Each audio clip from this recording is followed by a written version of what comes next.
Transportation Committee meeting to order. May the 7th, 2019, approximately 4:30.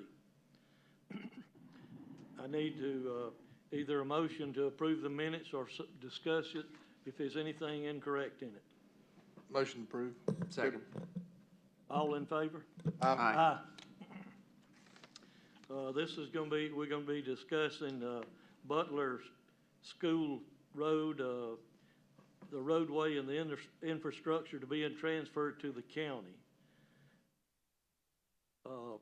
I'm just going to go ahead with the next one too, and it's East Point Drive. This is in West Union, and Point Place roadway infrastructure to be transferred to Oconee County. I've ridden these roads here that I just mentioned, and they are in good condition. I don't know why they want to transfer them to the county over having them in the city. You have anything on that? Yes, sir. As far as I understand from the town of Westminster and a letter from Mr. Carter, the concern was the liability, taking on the liability of the roads. The issue with West Union, I assume, is somewhat the same. I had a conversation probably a year and a half, 2 years ago with Miss Oliver of the same ilk about East Point and Point Place. It's always been the Roads and Bridges stance and the county stance by policy that we don't accept roads in the city limits or municipal bounds unless we have a vested interest in the roads. Not unlike Short Street up here at the courthouse to get on-street parking. But other than that, we haven't accepted roads in municipal boundaries. Well, what I seen on these roads, Point Place was the only one that didn't have a cul-de-sac. And yes, sir. it just run out like it could be pushed on out and more development made at that road. So, but again, what is your feelings on the county accepting these roads, since you're going to be the one that's going to have to bear this burden? Well, I would recommend that we not accept them simply because the obligations we have currently with the roads that we have in place. Yeah, like you said, the roads being in fairly good condition as they are. I know you plan for them to deteriorate, and they will deteriorate, but it's over time, and it's concerning truck traffic and how the water's handled and things of that nature. But the fear is that if we started accepting roads in the municipal bounds, then we would be getting offered a lot more. There's a lot more worse roads than that. There's a lot more. I believe Seneca's got 20 miles, somewhere around 30 miles just in city roads, and then you've got secondary roads from the state. That's a lot of the blocks in these municipalities are made up of state roads. Furthermore, Mill Hill and Walhalla, things like that. There's a lot of concerns, a lot of sewer, a lot of infrastructure, a lot of sidewalks. The roads are a lot more expensive when you have all that in place. Curb and gutter, catch basins, a lot of pipe going under the ground to run that water out. So it is a concern. What we could do, if the committee would like, is we could study what the future and what the short-term and long-term impacts would be if we were to take some of these roads in municipalities. Give y'all an idea of what that impact may look like as far as how it would impact the operation of the department, the Roads and Bridges Department, and future funding and staffing. Y'all would like. Mr. Chairman, yeah.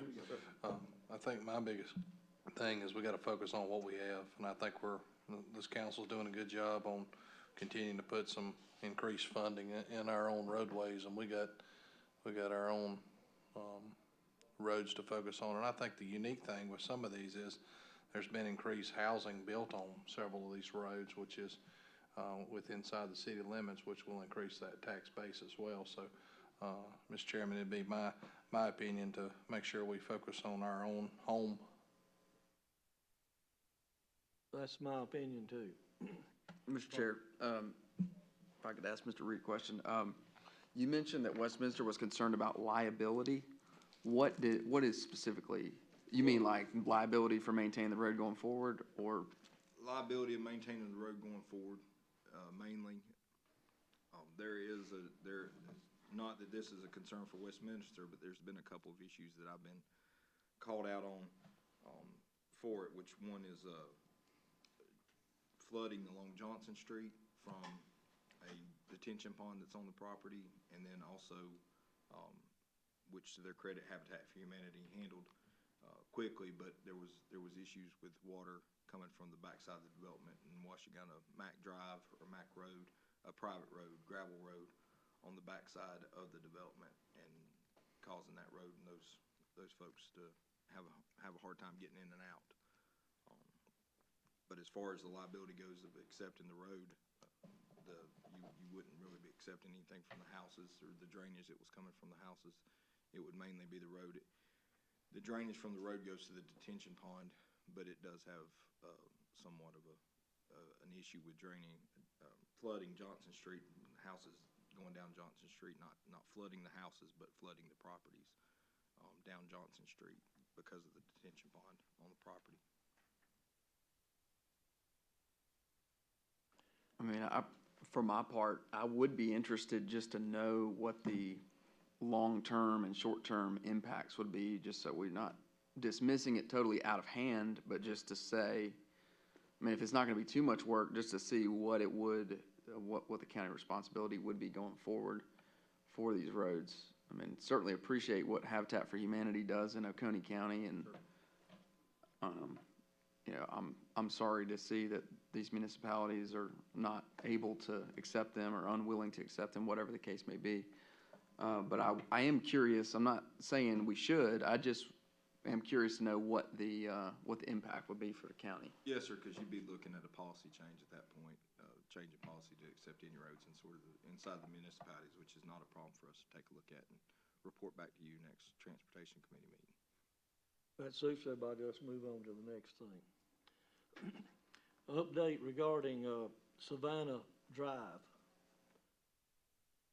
Savannah Drive, the rudimentary road that y'all approved, the last Transportation Committee and Council approved, pending right-of-way. On April 19th, we got right-of-way for the road, and started construction on April 30th. We're about 50% of the way done.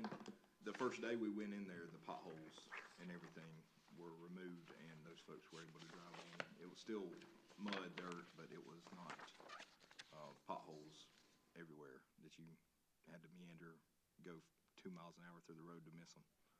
So all that's changed. I think there's a picture up of the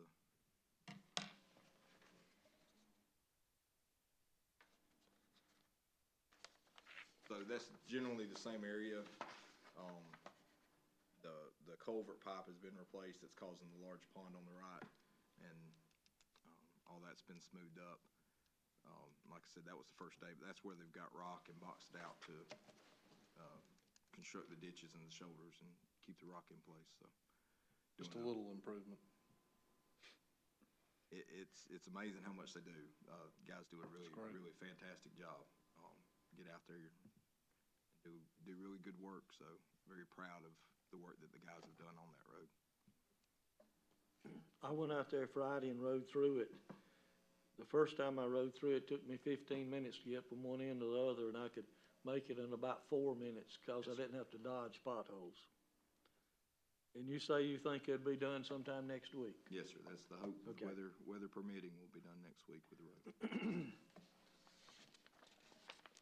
Now, let's discuss Anderson Street and what can be done with it. Okay.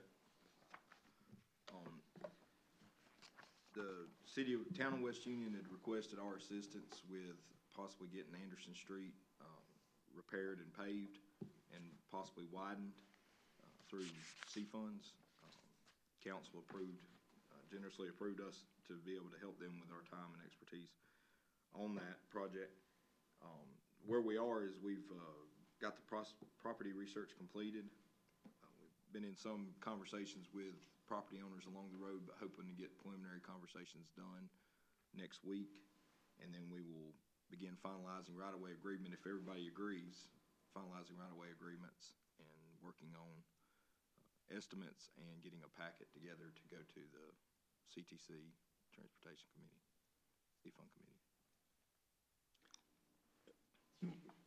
This would be sort of a intergovernmental, agreement between West Union and the county to try to get this road.